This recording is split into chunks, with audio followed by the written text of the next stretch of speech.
Are here for the 11th, I believe, installment now of COLLABCAST. So good evening and welcome. I'm Adam Serwinski, and as always, I'm joined by my annoying friend Nicholas Ayers, who's sporting a truly horrific shirt today that is going to mess up all of your screens. But nevertheless, he's going to try and support a school he did not actually attend. I wasn't smart enough. I wasn't smart enough to attend. I was actually. I applied many times just so that I can get the rejection letter on the letterhead, just so I can frame it. I can barely read, so no surprise. Call it your not mater.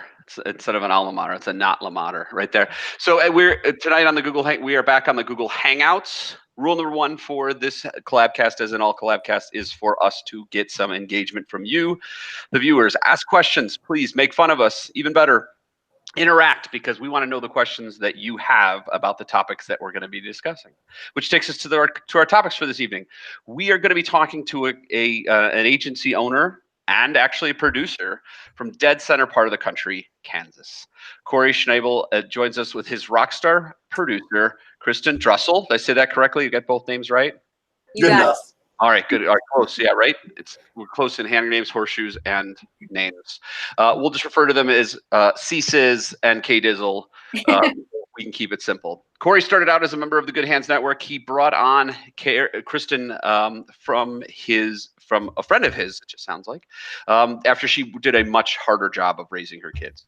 And so we want to just say thank you to Cory and Kristen for bringing them onto the podcast. And Nick, I'll set you up as I always do, because you like to talk first for the first question that we head into the night.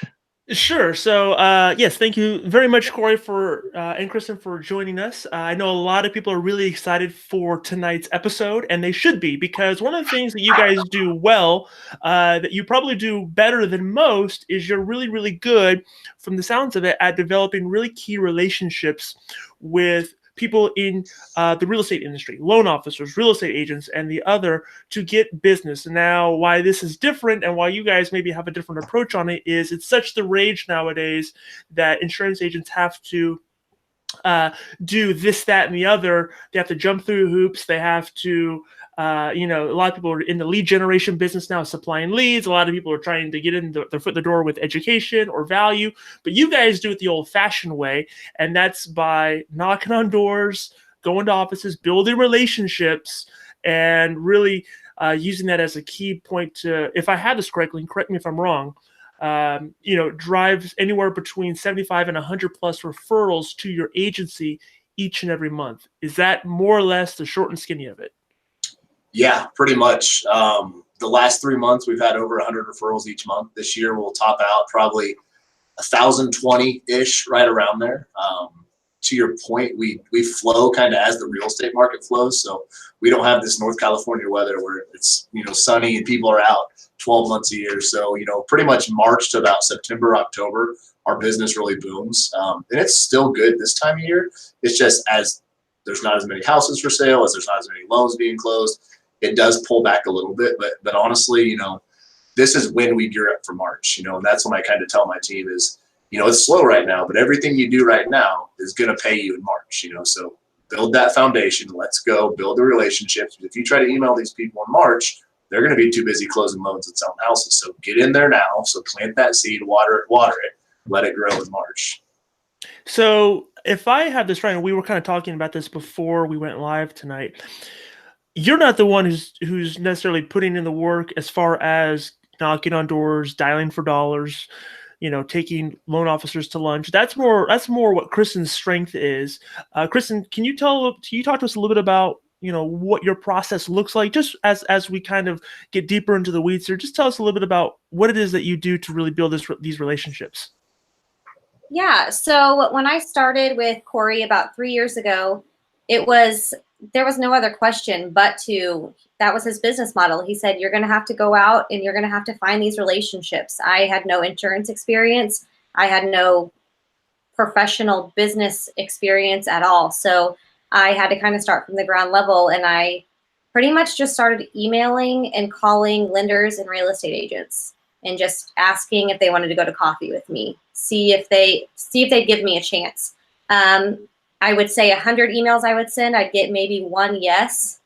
And so it was kind of defeating to begin with. But once I started getting those yeses and getting coffees and seeing it pay off, I realized that's the business that I wanted. That those were the relationships that I wanted to build. And then now that I'm 3 years into it, I can see my retention. Instead of shopping for price, it was the relationship that I was building. So pretty much starting out, it was a lot of emails and just pretty much going to coffees a lot of coffees, a lot of lunches, and trying to get them to trust me. That's what I was kind of talking to Cory about too, when he was asking me, kind of picking my brain about it when I first started 3 years ago. It wasn't really about insurance that I was trying to sell. I mean, I give them my little 30-second independent agent spiel, but it was more about learning about them, about their business, how I can help them, being interested in what they have to say, and having them trust me and trust in me to send their clients to me and know that I'm gonna take care of them. So let's imagine, for the sake of argument here, that you are wanting to reach out to a brand new, today, with the skills that you have now, you want to reach out to a brand new loan officer. Number one, and maybe Cory and Kristen, you can answer this. What is your qualification process like? How do you qualify that this is somebody you want to have a relationship with? And B, how do you break that ice? What are you doing? Is it sending an email? What are you saying in that email? Is it a phone call? Is it just a cold drop-in? Tell us how you are effectively breaking that ice relationally with these new loan officers or realtors. Yeah, so I'll start. Oops, sorry. Oh my gosh. I know, right? I'll start, then I'll let Kristen kind of chime in. So it's pretty simple. You asked about the qualification side of things, which is huge. There's a lot of times where we sit down with somebody and realize, like, not a good fit. They want to control the process. They aren't sending the clients that we want. We want that relationship-based client. We don't want them to lead with, this guy's the cheapest, because let's be real, price does matter, but to a degree, so it's a simple email. Like, let's say if I see a new mortgage company around the corner, I'll just email them. Hey Nick, hey Adam, hey Kristen, this is Cory from KC Insurance Group. Wanted to introduce myself. See, you guys are new. We work with a lot of your counterparts in the industry. I'd love to show you what makes us stick out from the other 1,000 agents in here. Can we go to coffee? They don't reply, I'll follow up. They don't reply, I'll follow up. At that point in time, like, there's a fine line between being a pest and being, diligent follow-up. So I'm not going to beg somebody for their business. At the same time, I am going to try to work with them and see what I can do. In numerous times, I've had a coffee that's lasted, no joke, less than 5 minutes, because I walk in there and the first thing they can say is, how many leads can you send me? And they just don't get it, because the day somebody calls me and says, I want an insurance quote before I look at this house, before I get pre-approved for a loan, who can you send me for a real estate agent and a mortgage lender? I've done it 11 years. I've never had that phone call. So the ones that get it, they realize that we are an extension of them. They have to have insurance to close this house, just like they have to have an inspection, just like they have to have a roofer come out, just like they have to have a title company. So the good ones know that by having a good person on their side, they can check that box and forget it. So we just reach out and we explain to them, hey, there's lots of us. We get it. We're not the only people doing this, but we think we're the best. And here's why we're the best. And kind of one more thing is, like, we use Facebook a lot for that type of stuff. So if I click on John Linder's profile and I see he's friends with 30 real estate agents, 30 lenders that I work with, I'm not above saying, hey, I see that you're friends with Dan Odell. Dan Odell's one of my best friends. Or I see you're friends with Chad Treese. Chad Treese is the biggest lender in Kansas City. I was with him at the lake last weekend. So I'm not afraid to let them know, to kind of accredit ourselves before we go in there. Because, like, I don't want to boast and say we're the best. At the same time, I want to let them know that we're not just some, rickshaw pulling into town trying to steal their clients from them. And before we go any further here, and Kristen, I'm going to let you jump in here. For the sake of the people watching this right now, if you have a question, and I know many of you people are going to have many questions from Cory, for Kristen, maybe for Adam, go ahead and jump into the event that is in the IAOA group. There's the event, the COLLABCAST event. There's a thread that I posted that asks you, post your questions here. That way we can ask questions live. And that's the benefit of watching it live, is that you can get real questions answered, real feedback, and get real value in real time. I wanted to push time out. Kristen, I didn't mean to take the floor from you. You go ahead. No, you're good. So kind of what he was saying about qualifying who we're having coffees with. If I can get a coffee, I'll have a coffee with anybody.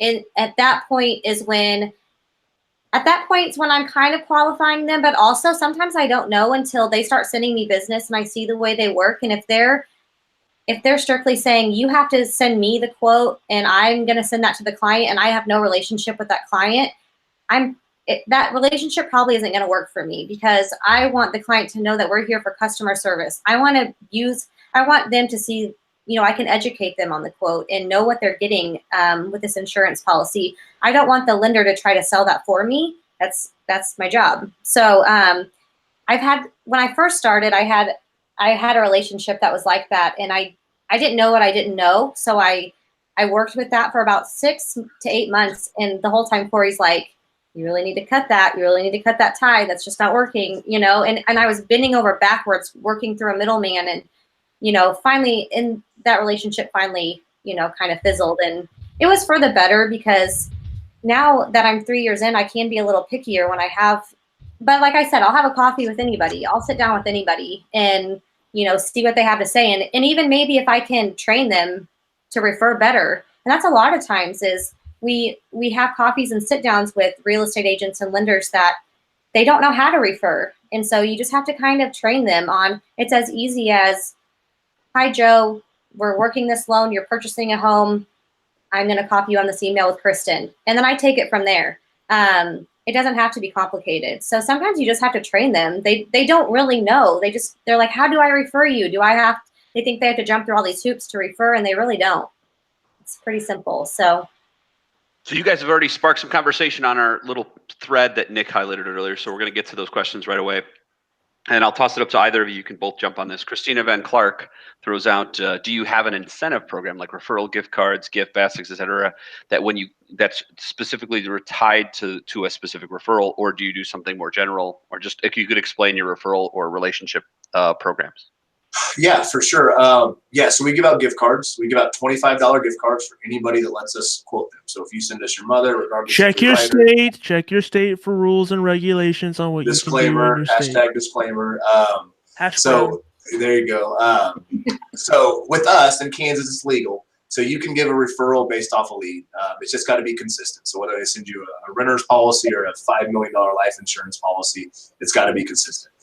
So we do that. But we don't tell them about that till probably the end of the conversation, because the lenders that we want, they don't care about the $25. Don't get me wrong. It's nice to get a $25 Applebee's gift card and go for 2 for $20 for free. It's great.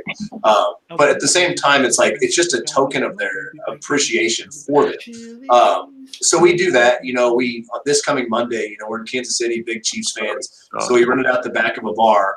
And we're having our, A+ real estate agents and mortgage lenders there for a night of food, drinks, and some giveaways. So we do stuff all the time like that. We have Royal season tickets, so we'll just give them to them because we appreciate their business. I don't think I've made it to the top of the mountain, and I sure as know that within a few seconds something can disappear. Meaning they lose their job, they transfer out of state. So all of a sudden my lead source that 20 referrals a month is gone. So to Kristen's point, we're always trying to get new people, and we're just trying to show them we appreciate them. It really boils down to that. Nobody refers us for the $25 gift cards, which is a token of their appreciation. They get their car wash from us. They can take their kids to lunch on us because stuff costs a lot of money. So if we can give it to them, it's nice. I heard that. So another question here from Dave. I can't pronounce his last name. Dave Marzilli. All I know is he's in a Hawaiian shirt right now. I demand a Hawaiian shirt out of Dave. Yeah, I do too. It's just better than the normal pictures he sends. So question from Dave Marzilli. Not shirt on at all. He wants to know, he actually has 2 questions, but we'll kind of ask them back to back so we can knock them both out. And then Brian will get to your question. So Dave, here in Northern California, he wants to know, part 1, what does your process look like when working with the LOs to bring value to them and to set yourself apart? So I'll add to this. So I'm sure a lot of these lenders have a lot of people who knock on their door and want to try to earn their business. How are you guys setting yourself apart from those people? And then he wants to know, how do you funnel your referral? How do they funnel referrals to you? Do they just send you an email, or do you have them fill out a form that puts the referrals into a CRM? So if you can kind of answer that so that Dave will stop messaging me on the side and having me ask this question. Yeah, Kristen, why don't you start with that one? Then I'll chime in.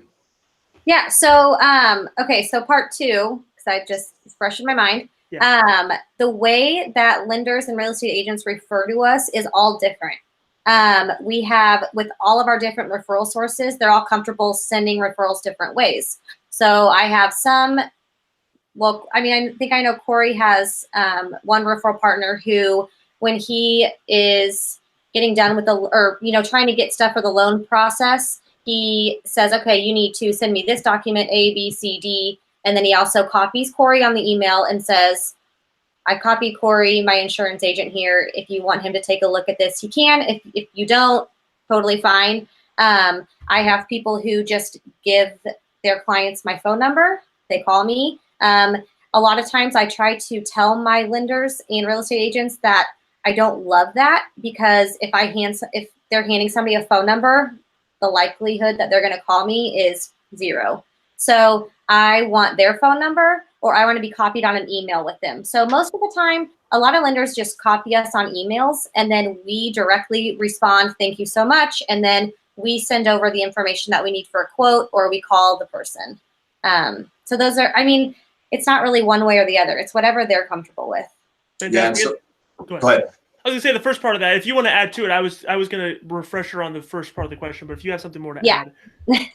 Well, yeah, let me piggyback off that second part. So we don't do any of the CRM stuff. Like, it's all a manual process, which personally I like, which I know a lot of people on this page are very, very automation focused. So like, don't let me pull away from that. But like, I like that personal relationship of, hey, Cory, meet Ben. Ben's buying a house. I told him you're the insurance guy around here. Take it from there. So just that simple conversation, like, we can fire right back. Hey, Ben, congratulations. We've worked with Lender A for many, many years. If you can send us information over for me, we'll get started. To Kristin's point, if you rely on the client, like, to call you or to email you, when they're buying a house, they have literally 50 things to do. And insurance is just a box they're going to check to say, okay, we got it good, whatever. They're not that concerned about it. And you'd be surprised how many people we hear say, oh, I'm just going to go with State Farm. That's who I've had forever. And so we always fire back, hey, we respect your loyalty. We really do. But by answering these 4 questions, I can see if I can save you a lot of money. So best case scenario is I tell you to stay with State Farm. Worst case scenario for your current agent is I have a lot better proposition for you. So we do it manually. And to Kristin's point earlier, we teach them, like, guys, hey, this is the most efficient way to do this. If you want to make it easy on your client, let's do it like that. Because by them having the insurance in hand 2-3 weeks in advance, with the deck page, how they need it done, with the mortgage clause, how they need it done, all that type of stuff, it's just one less thing their loan processors have to do. So I'm kind of leading into the first question about how do we add value and stuff like that. It's simple. We not in a cocky way, but in a confident way. We let them know that we've done this a long time. We work with some of the biggest and best real estate agents and lenders in Kansas City with no financial gain to them. These people don't work with us because we pay them. They don't work with us because we sponsor their events. We don't do any of that stuff. We just let them know, hey, we're good at what we do. We're going to take care of your client at a high level, and they have to have this for closing, So just like the inspector they use, they're going to use an inspector, right? Like when they buy a house. So use somebody they like and they trust, or use a random person. So most people would rather use somebody they like and trust. And so then I also think that once you do build that relationship and they do start referring to you and they realize, oh, she's getting us documents in a timely manner. My client is happy. It makes them look better. And that's kind of like back to the first question. The way we set ourselves apart is we just want the lender and real estate agent to know that we're here to make them look better.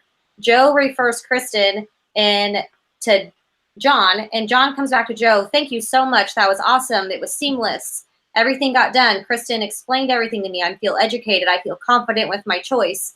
That's just the way that we add value.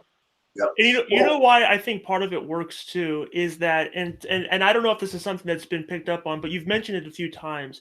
You mentioned in your presentation, so this will be good because I know a lot of people want to know, well, how do I get it? How do I get in there? How do I do this? You've mentioned a few times in the last 19 minutes that we've been on is you mentioned to them, we work with a lot of people you already know. We work with all your counterparts. We're already really, really good at this.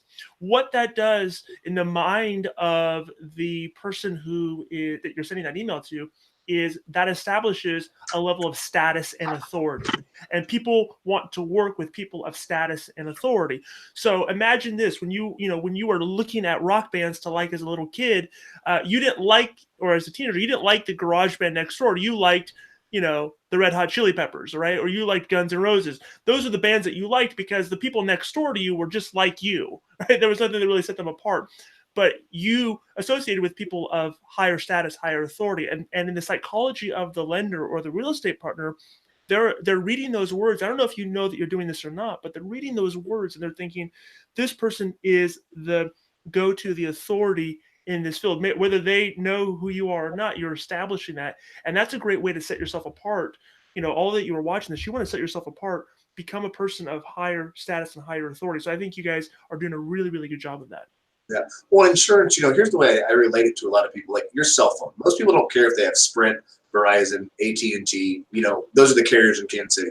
So if you have AT&T and somebody says, hey, I work for Verizon, these are the things I would like to do for you. A lot of consumers in my own mind, it says, I don't care if I have State Farm or Allstate or Travelers or Progressive. I like this guy. I don't know this guy. So let me give this guy a shot. Something we do is, I mandate to a degree that all my staff have quotes out within an hour. Now, if it's 8 o'clock on a Tuesday night, probably not likely. But if they get a you call, got that, Kristen? You got that? Kristen, you better get that quote out. You better get that quote out. Taking notes. we have a new employee who's absolutely wonderful. He's going to kill it. But I'll send him an email like at 10:30 on a Wednesday. Spill him up brainstorming. He'll fire back like 6 a.m. and be like, dude, I'm so sorry I didn't reply. I'm like, it's 10:30. Like I didn't. Like I'm just brainstorming on this stuff.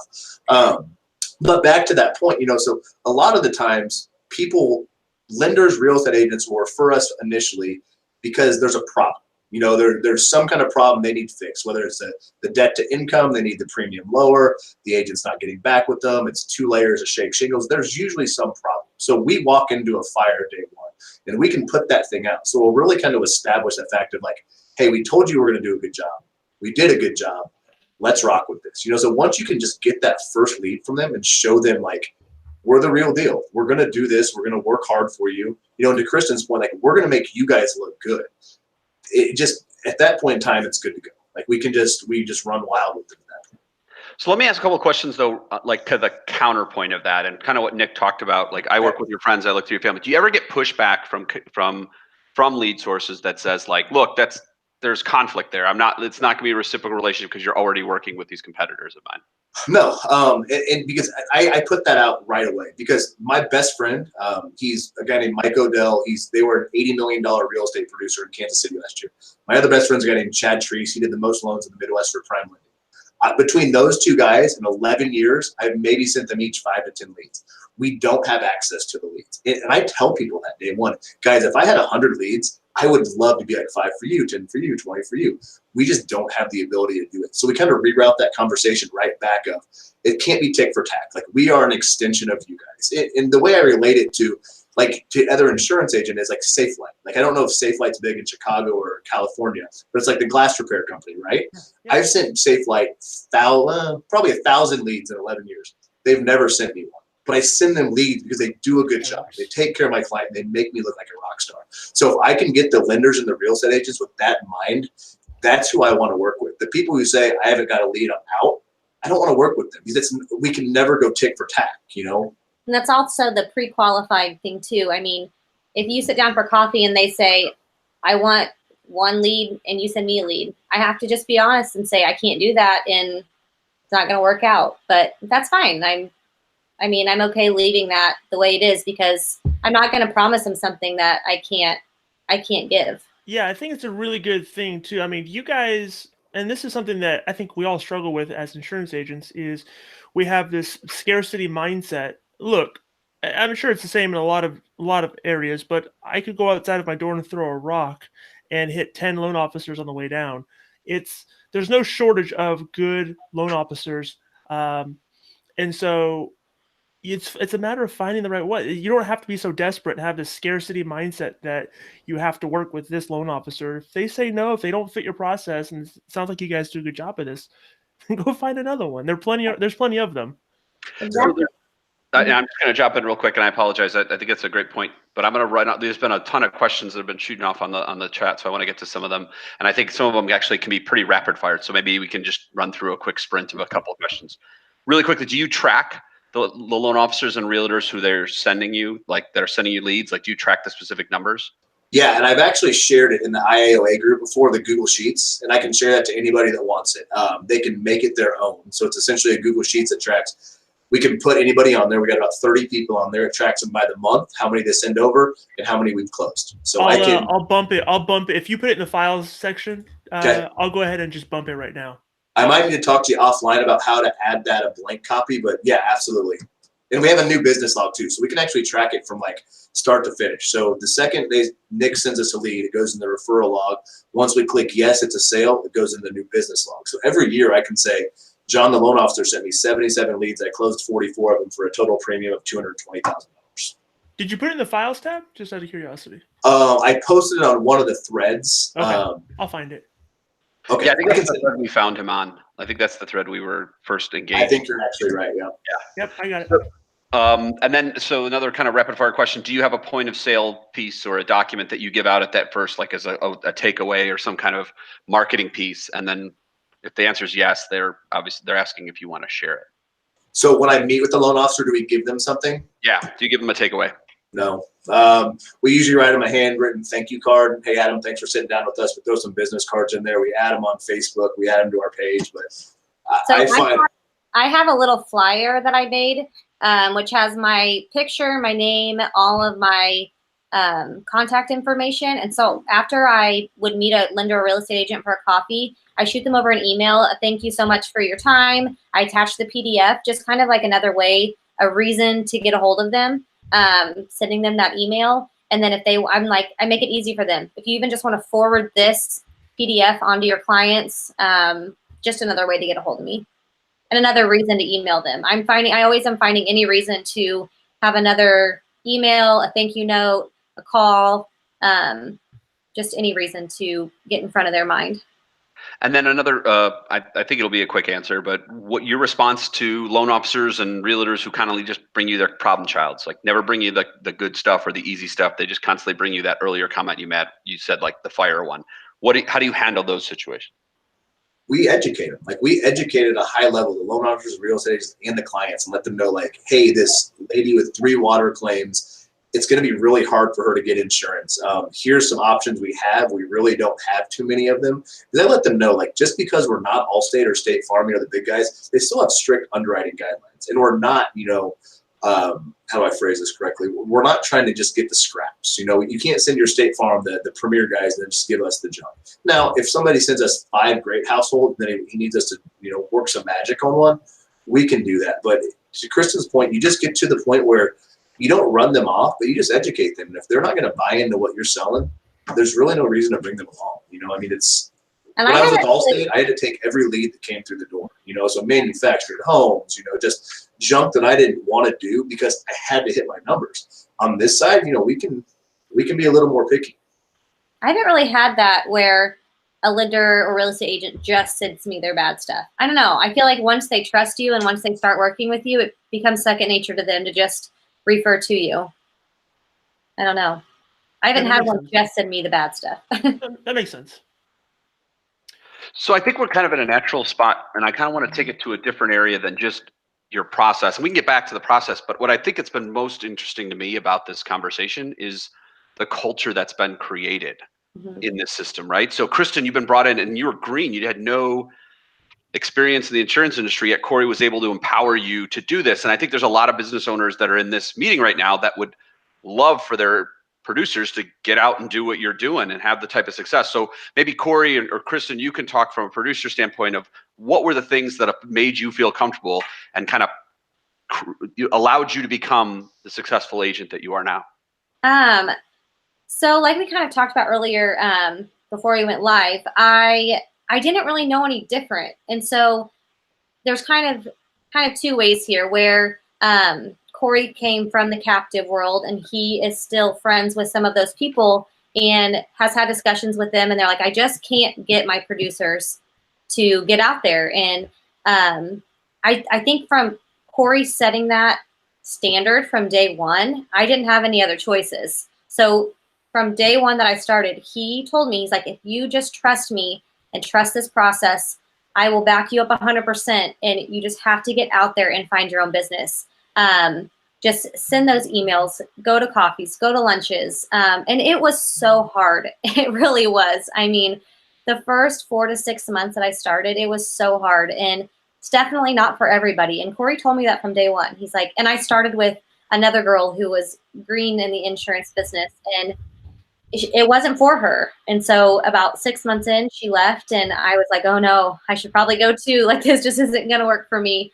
And I'm so thankful that I didn't, because, and I have a lot of cheerleaders, family, and I don't know, Cory is just, he is really an amazing boss, and he really just has our back 100%. And, you know, I just think sticking with it and realizing that it is hard. People just don't want to do things that are hard. They just want to sit at their desk and wait for their phone to ring. And Cory, when he hires people, he doesn't give them the choice. Like, that's well, and I'll kind of, let me hop in on that too. So I came from, I think you mentioned, I came from Allstate. And so most of these big captives is, you know, mailers, telemarketing, warm transfers. It's all this stuff that just, it costs a lot of money, and the lead conversion is so low.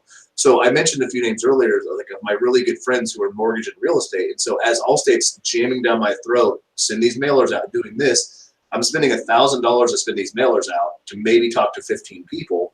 Whereas I took my good friend to lunch and I just wrote a home in 4 autos. And so like, it just kind of like, I had this like mind shift, you know, and the word culture, remind me of that word in 2 seconds. I had this mind shift, like, why am I dumping money, you know, into this, that's 1 second. Why am I dumping money onto this fire just to see big flames when I can go out and do this an easy way? And when I was with Allstate, I don't think I lied to employees, but I think I painted a picture of it was a lot easier than it was. So when you go back to the time where you recruited Kristen.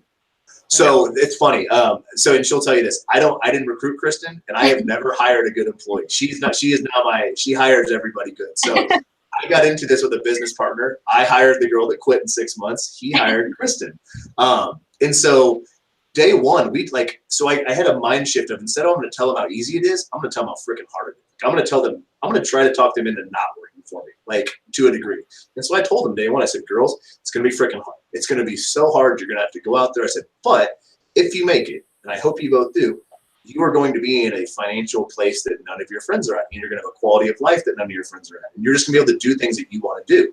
So to Kristen's point, you know, the first 2 or 3 months, like when I said, go out and meet these people, it was very, they didn't know anything about insurance. They didn't know anything about claims. They didn't know anything, you know, I mean, and so, but I said, don't make it about you. I said, that's the problem. I said, when you sit down with a lender, you don't care about his mortgage rates. You don't care about his underwriting process. You want to know this guy. If you refer your mom to lender A, it's not because he's got the cheapest rates that you understand. It's about you two. So like, I went to the Dunkin' Donuts. We have a few Dunkin' Donuts around here.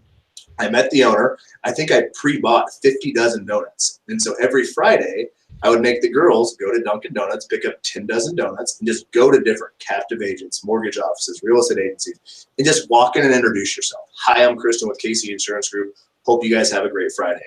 Follow up the next week. How are those donuts? Let me know if I can do anything.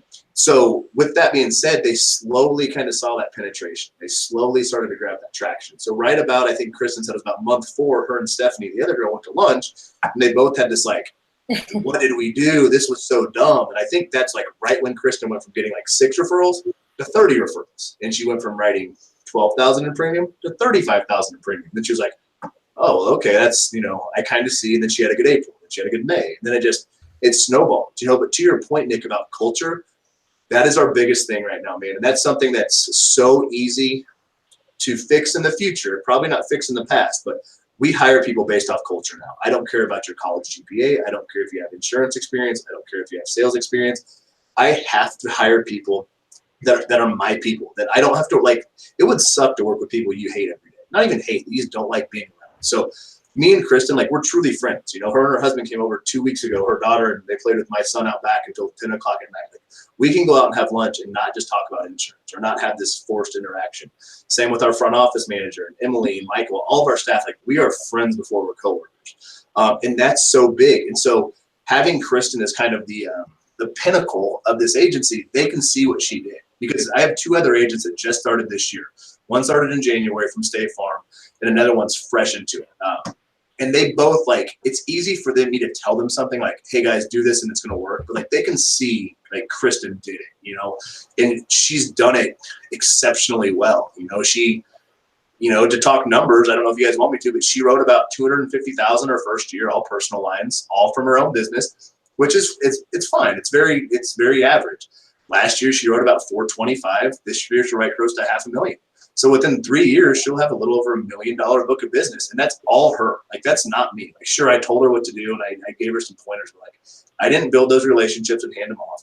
I didn't just pipe her into the door. Like, she went out and earned those. And like, she's proud of that. Like, and that's something to be proud of. Like, being able to like make your own paycheck. Where if me and her get into it tomorrow and I fire her, she can go to any insurance agency in town and they will hire her in 2 seconds and she can transition right into there, which that's really what I want. Like, I want to make my staff their own people, like not a puppet on my string, not successful because they're in my program.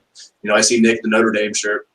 You hear a lot about these football players. Like, are they a good player or are they like a product of the system? Like, none of my employees are products of the system. Like, they don't just get piped these leads or they do it like a trained monkey. They actually go out there, they hustle, and they earn it. And I'm proud of them for doing that.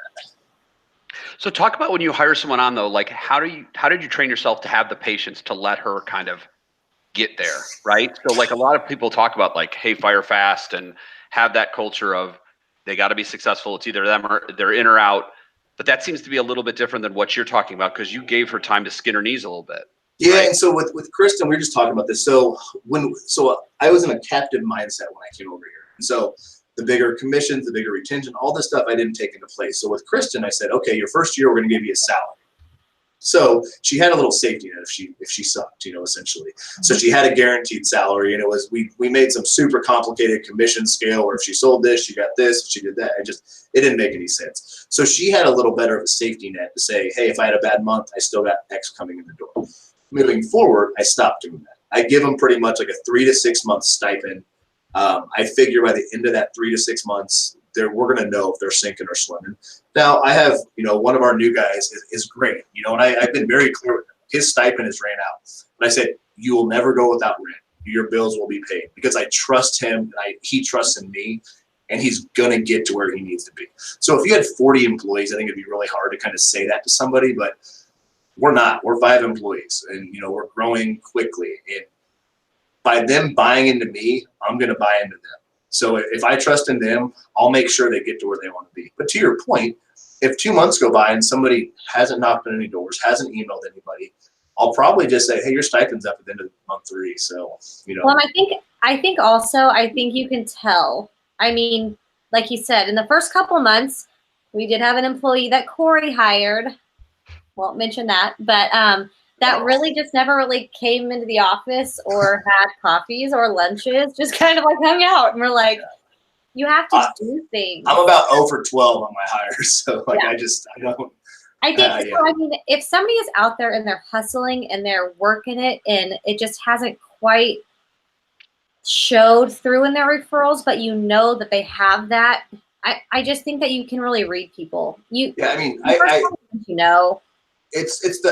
look at the process more than the results because I think results can sometimes be skewed. I mean, you can, if you go out and your dad calls you about a neighbor and you land this $80,000 commercial account week 1, that's not consistent. But if you're getting like 30 referrals a month and your close ratio is 12%, I can fix that. But if you're getting 6 referrals a month and your close ratio is 90%, that's going to be hard to fix. So I'd much rather have the guy that has that stuff that I can kind of tweak on those type of things.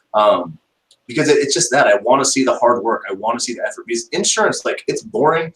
It's not rocket science. I mean, I would almost say it's a fail-proof industry, meaning like your underwriters aren't going to allow you to do something to a certain degree that's going to handcuff the client or handcuff you. So if you can build those relationships and you have that charisma and you have that skill that's going to wow people and make them want to talk to you, I can teach you to sell insurance. That's the easy part. That's the absolute easiest part about it.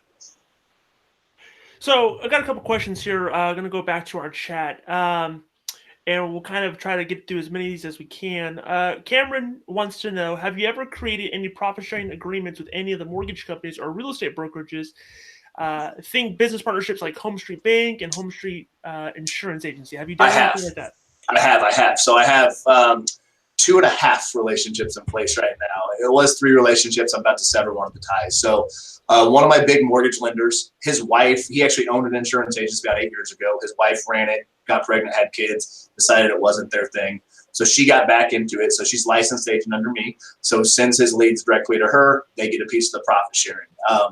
I'll be 100% transparent. I let him buy in. I let him buy 50% of his book for $50,000 on day one. So he wrote me a $50,000 check. Moving forward, I split profits with him on everything. It's dumb. I would never do it again. I don't regret doing it, but it's a really sweet deal for him. I have another mortgage lender, very similar situation. His wife was a stay-at-home mom. She's in insurance before. She works for me as well. All his leads he sends over gets funneled through her. He gets a third of everything that comes through the door. We service it. We do everything. Between those two alone, we get about 200 leads a year for them. We are inside a Keller Williams office right now on the plaza, a place in Kansas City that we have a marketing agreement with, but it's not working very successfully. So I don't know how much longer that will be going on. Good. But I don't want to make it contingent on that. Like, I don't think you should go out there and dangle that carrot in front of every mortgage lender's face and say, I'll pay you for your leads. It's not worth that. You have to have a strategic relationship, not even a business relationship. You have to have a strategic friendship with these people, because like Kristen said, these two lenders, like, they're great friends of mine.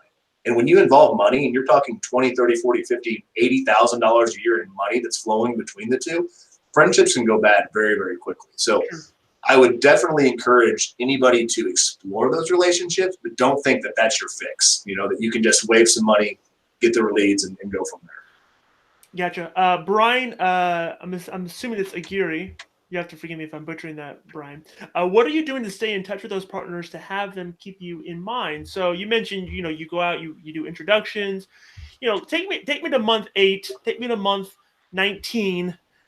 Take me through those steps of what are you doing to stay in touch? Are you, as you scale, you add more and more people to the team? It's got to be hard for Kristen or whoever to go out and have 10 coffees a day with everybody. At some point, she's got to work, right? So what are you doing to stay in touch with these people and keep that value and that relationship going? Take it away, Kristen. So we do, I'll do random pop buys. I'll just stop by their office and bring them treats, goodies, just kind of keep in their mind. We do the Royals tickets. We give those out. We do client events, like we have the one like he mentioned. We'll invite them to the Monday Night Football to watch the Chiefs. Trying to think of what else. Really just kind of like popping in their office. I mean, just saying hello, giving them treats. People love food. Just as simple, like, hey, how are you doing? Like, is there anything we can do to help you out? And these are the things that I think people try to complicate. Like, it's not like once you have that relationship, like, I'm not saying never touch it again, but if you met somebody by bringing them donuts and then you followed up the next week by bringing them cookies, you don't have to bring them cookies every week to keep getting their business. It's simply a stop by. Like, if anybody's familiar with Brian Buffini, he's a big real estate trainer. And so Brian Buffini's really big with some of the real estate agents we work. So all the girls have taken like Brian Buffini's Peak Producers class, and it's purely just about pop buys, relationships. Write them a thank you note. Like Facebook makes things so easy to just know what's going on. So if you see a lender just got married or had a baby, a simple, hey, congrats on the baby, little things like that go so freaking far and cost you what, 42 cents, whatever a stamp is. Like Kristen said, we give out, we do a lot on Facebook with giveaways. Like, we don't really advertise on Facebook as far as like click here for a quote, but we do lots of giveaways. If you check out our Facebook page, we've been doing something every week where we'll give you a $100 Visa card if you guess the correct Chiefs score. So 6 weeks, 600 guesses, 0 correct answers, but that's gained us like 200 or 300 likes. It's gained us a lot of interactions with people. Just those free touches, just right in front of people. Hey, we're here. What can we do for you? We write a lot of notes, handwritten notes. We send so much mail, which people just think is silly. But we send a lot. Obviously not. We send a lot of thank you notes, just like Cory's point. I had a lender who, I hadn't really heard from in a little bit, and I saw on Facebook he had a baby, sent him a congratulations. Just a simple little note in the mail, and literally the next week, it could have just been coincidence, but I got a referral. People love that. Yeah, and Kristen's, she's very, established, doing what she's done, it'd be very easy for her to kick up her heels, which is the exact time that I kind of push her a little bit and say, hey, get back out there, do something, so get to work, Kristen. Jeez. I've been having these accountability meetings, with the two newer agents. It's like, hey, let's do this, let's stay on it, and so part of that I was like, Kristen, you go out there and do this stuff, and so I didn't get any pushback. She did it, but she's like, I sent 10 emails, which took her 30 seconds, copy paste, copy paste, copy paste. Got three coffees out of the deal. So sometimes this stuff is literally just right in front of you. All three. Yeah, and just little things like that. Like sometimes we want to overcomplicate this, and how can we automate this, or how do we get it's as simple as picking up the phone and saying, hey, what's going on? How are you? Can I take you to lunch next week? I'll give you a trick of the trade. If you see somebody's out of town, invite them to do something. They're going to tell you no, but at least you yeah. So if you feel like me and my wife are going to Jamaica next week, pick them up. Hey, Adam, you want to go to coffee next week? Oh crap. Okay, well, thinking about you. Hope you're doing well. Jamaica, that'd be something. Right? Yeah. Hang out with you. That's one of my go-tos. So, all right. So Greg, really quickly, Greg Wilkes has kicked in with a question. He wants to know about the processing. So he says specifically, Kristen, do you have a service team, or do you do everything from quoting to presenting? And how does that affect, does that free, or do you have someone else do that so you're freed up to do more of the business development? Are you doing service and renewals and all that stuff? You doing all that? Yes. So I'm doing all of that. Holy smokes! Wow, I don't know that there's a different way to do that. So maybe I should. There's not. There's not. You got to do everything. Nuts. No, I'm quoting, writing, renewals. We do have an office manager that is helping us with renewals. She's kind of the front line of defense on our renewal process. But I'm still servicing and doing all of that. Well, and mind you, so I have a very aggressive new business and renewal plan with these guys. So a lot of the renewals is simply they remarket them, see if they can move them elsewhere. So one of the big things I pitch to these guys is that and Kristin, she's going to be starting year 4 in January, and she should be in a very good financial spot, the rest of her life based off her renewals, So the servicing part, she's got $1 million book that she pretty much manages herself. And realistically, there's minimal service work, like mortgage changes, the front office lady does that. Some of these ID cards, front office, all that stuff gets done. But based off the relationship, though, they want to work with Kristen. You know what I mean? Kristen's the one that sold that policy. So if the lender sends it to Kristen writes it, they never hear from Kristen again, it kind of backs us right out of everything that we went and taught this lender, So we focus on, we're a team. So if Kristen's gone, I'll hop in. If I'm gone, Kristen or Emily or Michael will hop in. So very team uniform with that, but they want to work with Kristen. They bought Kristen. They didn't buy Travelers. They didn't buy Casey Insurance Group. They want to work with Kristen. So that's really the value that comes with it. And with all the business development that you and your team are doing, how are they not running into each other? So are you worried about so you're okay with that? The overlap's fine, and you don't mind the fact that I think that the misconception is that Kristen has 600 lenders that she works with daily. Kristen maybe has, and I'll speak for myself, and I'll let her chime in. I have 2 lenders that send me about 35 leads a month. Then I have 3 to 5 other sources that maybe send me 5 to 10 leads a month. So there's 6, 8 sources. Kristen, probably similar, right? Yeah. Yes. And so realistically, our agency maybe has, I'm going to say 20 A+ sources, 20 B sources, and maybe 40 just random people that kick us 3, 5, 10 leads a year. So to your point on that, there will be some stepping on toes. It's very, very random though. In Kansas City, we're not a big city, but there's, goodness gracious, I bet there's 2,500, 3,000 loan officers and mortgage and real estate agents. So to step on something. When Michael and Emily first started and they were sending out those blast emails to lenders and real estate agents, they'd come across without email them back. Oh, thanks so much, but I work with Kristen or I work with Cory. And then they would just write back, great. So glad that you're already working with our agency, and then move on. But yeah, and one other thing that I kind of jotted down, this is from an earlier thing we were talking about, finding people who to talk to. When we are talking to real estate agents or lenders, vice versa, if I'm talking with a real estate agent and we're really hitting it off and they're sending me referrals, I ask them, who are the lenders that you work with? And then, to Cory's point, when he was saying, I know this person, ABC, that if I'm working with real estate agent Joe and they send me to Steve, their lender, I can tell Steve, you know, Joe and I have been working together, and then, you know, Steve thinks that's amazing, and vice versa. I mean, just they work hand in hand. So you might as well, if you're going to work with one of them, you might work with everybody that they refer to. So I have another question here from Dave Marzilli. Dave wants to know which works better in your experience, realtors or loan officers? And Loan officers. Yeah. It's not even like Hands down.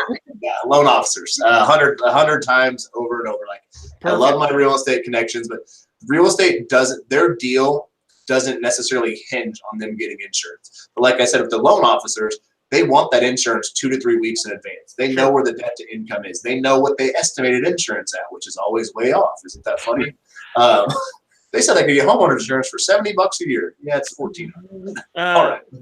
Vonda Copeland, one of my favorite IAOA members. I love you, Vonda. I hope you're watching still. The coffee, the treats, the donuts, the cookies, are these all provided by the office? And is there a budget, or are commission agents responsible for this themselves, or split? I'm probably a little too cheap. No, exact opposite. I'm probably a little too frivolous on that type of stuff. Like, I don't manage my P&Ls to make sure my profits are going up every month. I manage it, you know, just kind of as a human being. So I pay for the majority of that stuff.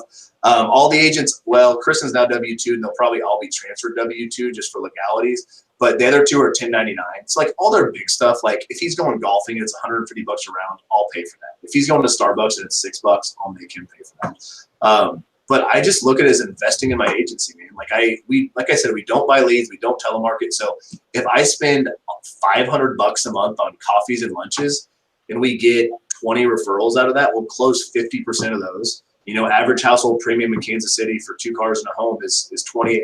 So right there, it's like we just generated $1,800 for the agency. So exactly. You know, it's like this event we're doing on Monday. You know, like we'll have 40 agents there, open bar, food, everything. I mean, it'll probably cost $800-ish, but I'd be willing to bet we generate 15 to 20 referrals within the next 10 days from that. You know, so I just look at it as an investment. You know, it's just a culture shift. You know, and I wanted to get to this at some point. So if there's a better time, I will. But good buddy that I sold my Allstate agency to has became a friend.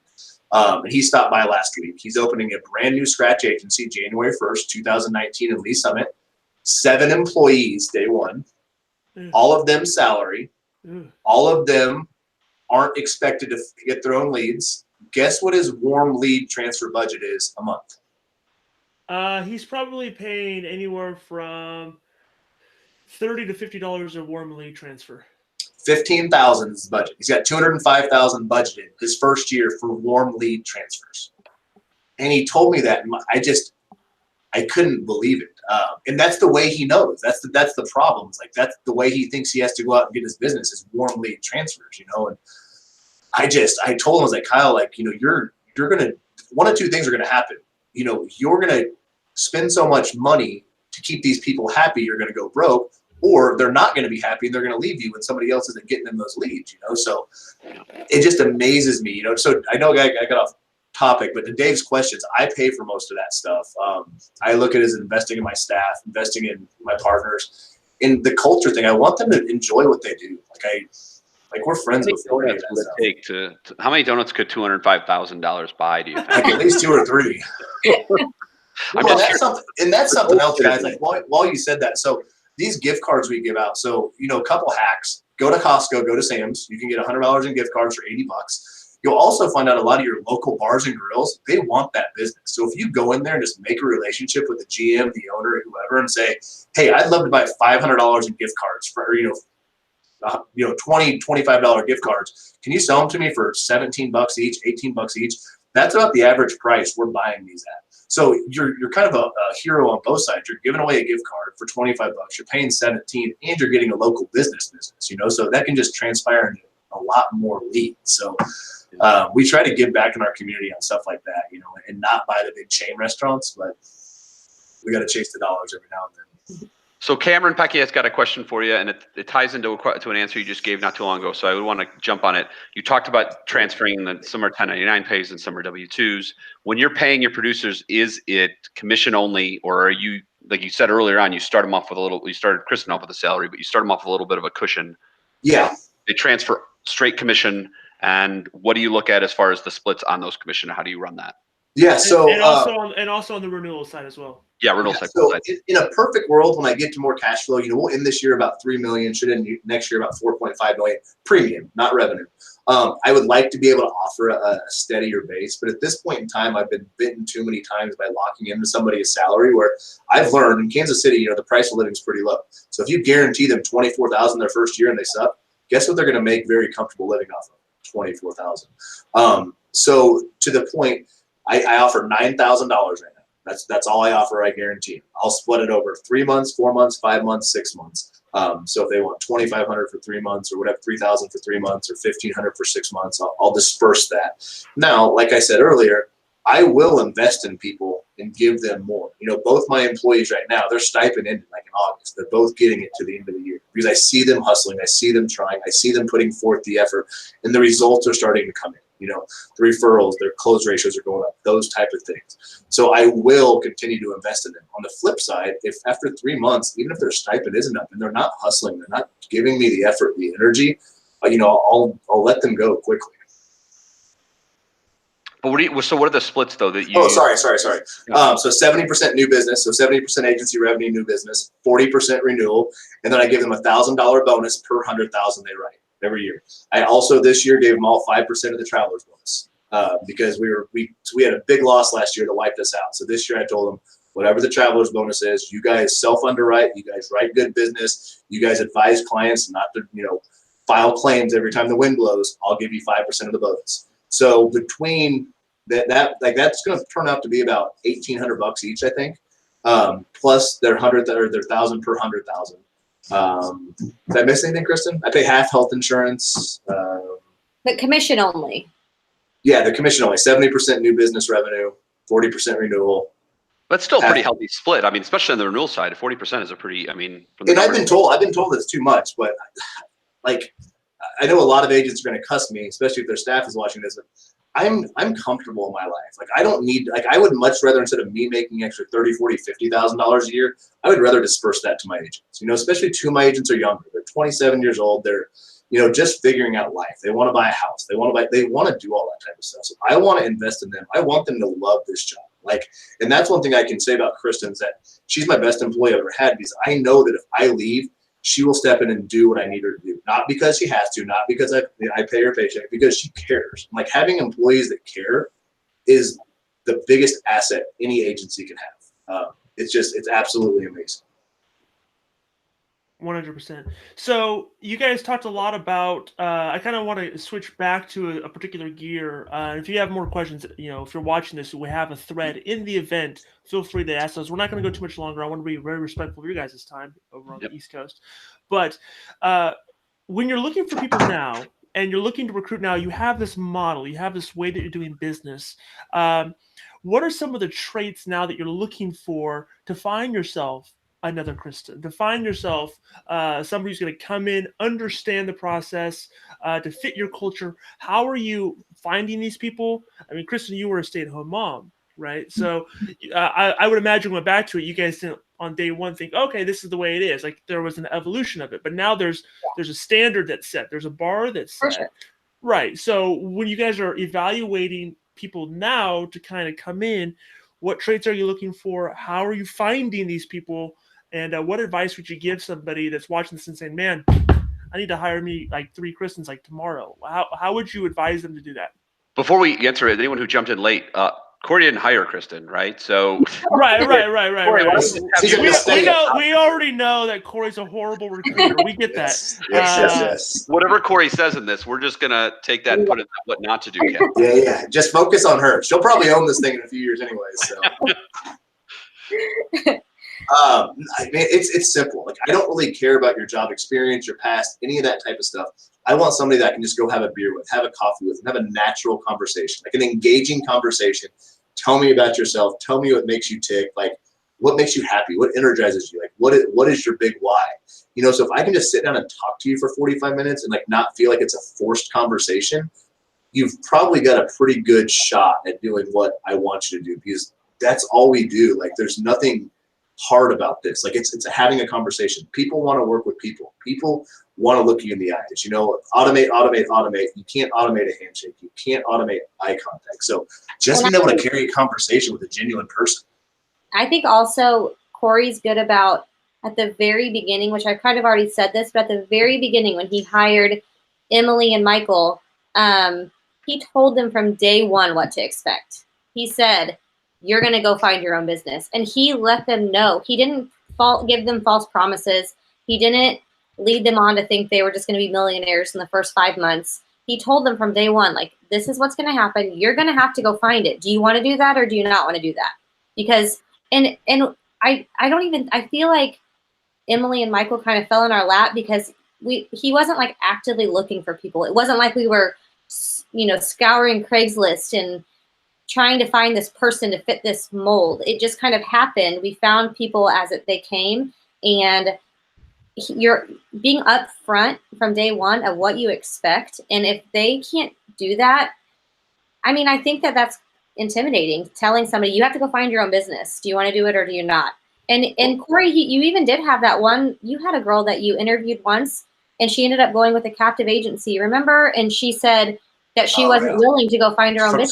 She was like a rock, she was like a rock star insurance agent. And she's like, I can't do it. And Cory's like, okay, then we're not gonna be a good fit. Cool. You made this easy. Yeah. Right. So Ron Assisi kicked in with a question in the thread, and he wanted to know, so with all those referrals you get, what percentage wind up being packaged versus the people come say, oh, my mortgage lender just sent me for the home. So you round up all of them. Oh, yeah. I've actually just, so we are bundled at 81%. So we lead with the home, the auto comes right in. And even if it's just an auto, like, so we will get people, like, we get captive agents say, hey, this 19-year-old kid at that fault, can't do them. Most of our carriers, if it's a young kid like that, the premium difference between adding the renters on there is going to pretty much negate the cost of the cost of the renters, and the discount are going to kind of wipe each other out. So we package it. And I'll be very clear, like, we tell people, like, we don't really write monoline policies. It's just not our agency kind of bylaws. And that's kind of the way I phrase it, is that we want everything. Like, if you need something, call us, because we're an advisor. We're an educator. Like, we don't want somebody with state minimum that just wants to go get their tags. We don't go after that kind of business, and we turn down that type of business. So I bet 30% of the mortgage leads we get, I send them the fact finder. The fact finder says name, date of birth, address, a few other questions. Your make and model of your car. Do you have any driver? Do you have any tickets, accidents? I bet 20-30% of those say, when they get to that part, not interested in auto, I just need my home. So we just fire back, hey, that's great. Let's just do this. Let me show you what the difference is. Some of our carriers give them a 30% discount for carrying both. Can we just take a look at this? If keeping your auto with State Farm, American Family makes the most sense, I'll be the first one to tell you. Moving to the captives or moving to the independent side has made me a very bad salesman, because I don't have to sell anymore. Like, I'm not trying to force a product down to everybody's throat. So I'm just honest to a freaking T. Like, it's funny. I literally just got an email. I wish I could share pictures. This guy just said, Cory, I'll switch to you. I like your honesty. Let's do this. So, like, it's just, I'm honest to a fault. So I tell them, like, hey, we can give you big discounts. If we're not a good fit, I'll tell you we're not a good fit and stay with State Farm. But you're really not doing yourself any services by just wanting to bring your home over. Once again, they have to have the home under a certain amount for closing, most likely. So if it's $1,500, Nationwide gives you a 30% discount. That takes from $1,500 to what, $1,150, really quick. So we just take the assumptive. We let them know that this is how our agency works. Once we tell them that, I would say 95% of them agree to getting that auto quote. I would say of that, 99% of them move both if they move them over. They very rarely just move the home. All right, we got one last question that came in under the wire. Ryan Admission came in with, do agents get equity in their book? Is there an export agreement? Do you know who owns the book? So you said, like, Kristen, if you fired her tomorrow to get hired anywhere, would she be able to see her book? Later, girl. No. So honestly, like, this is where I'm a really bad agency owner. No, on paper, they don't own a penny. So if I told them all tomorrow, hey, we're fired, you guys are out the door, they would have no legal obligation to go after any of their book. On the flip side, like, I'm a human being before I'm a business owner. So, like, if Kristen got transferred out of state, she's like, hey, my husband's job's taking me to blah, whatever. California? I got a job for you. You don't like real people. You just like those like emojis that work, right? Yeah.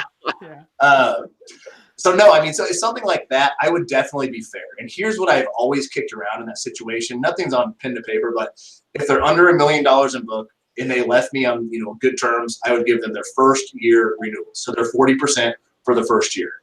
Following me? If it's over $1 million, I'd give them their 40% for 2 years. So if Kristen said, "Hey, I'm out," we made it on good terms. If her renewals were call it $60,000 the next year, I'd give her $60,000. Wow, that's a nice guy. Yeah, he was a nice guy. I'd say tough bricks, Kristen. Get the water. Get the stuff. Take it. And your donuts. I want the donuts back. We can do donuts. 205,000 worth of donuts. We can mail them to you. All right, well, guys, I think we're going to really say thank you for your time tonight. It's been, I think, one of the more engaging events we've had on this thread. I think people are finally figuring it out, but I really appreciate all the time sharing. Nick, you want to jump in on this and thank him, or you just want to tell him to go away? No, no. Again, I want to echo what Adam said. So I think a major thing, and as I kind of observe, it's become a really hot button topic that insurance agents, that the way that they provide value, the only way they provide value to loan officers and real estate partners is to send them leads in return. And however those leads are made. And I'm guilty of this as well. But I think what's been refreshing to see and hear from you guys is that it's still very much possible to build relationships and to provide value in a different way. I mean, look at it. Value is subjective. Some people, I guess, leads is value to them, but to others, having that professional relationship where they know that their clients are taken care of is probably it's a really nice, refreshing other side of the coin. So I would like to say thank you so much for the discussion. Thank you so much for putting up with Dave Marzilli's questions. No, thank you so much for spending the time with us. I know our community and myself, we really greatly appreciate it. So thank you. Hey, thanks for having us, guys. And I will share my email and phone number on there. So if you guys have questions, follow up. I am an open book. There's nothing I'm not. Watch out! You're gonna regret that, man. Tomorrow. Okay, maybe not my cell phone number. I'll give you guys Kristin's. There you go. All right, guys. Well, thank you for having us. We appreciate it. Thank you, guys. Thanks, have a good evening. You too. Yeah, you can hang around. I was gonna say, you want to get him back on? He's not out. Come on, out. He dropped that mic. Yeah, he's out. He's chugging his beer. Probably. Shotgunning, absolutely. Awesome. Well, thanks, Kristen. Appreciate you. Yeah, you're welcome. I hope this was you found it worthwhile, and I know that the people on the stream definitely found all your insights really helpful. So thank you. Yeah, no, that was awesome. Big ups to a Bear fan. Yes. Respect. And Mitch, we trust right now. Yeah. Oh, yeah. I don't know about that. Oh, come on now. We got to have something going here. I watched him in the Patriots game. It was painful. That's against Belichick. Getting better. I just pinged him to come back. Oh. I don't know. No, so we gotta stop here because Dave Marzilli just let us know. No, you guys can stay on.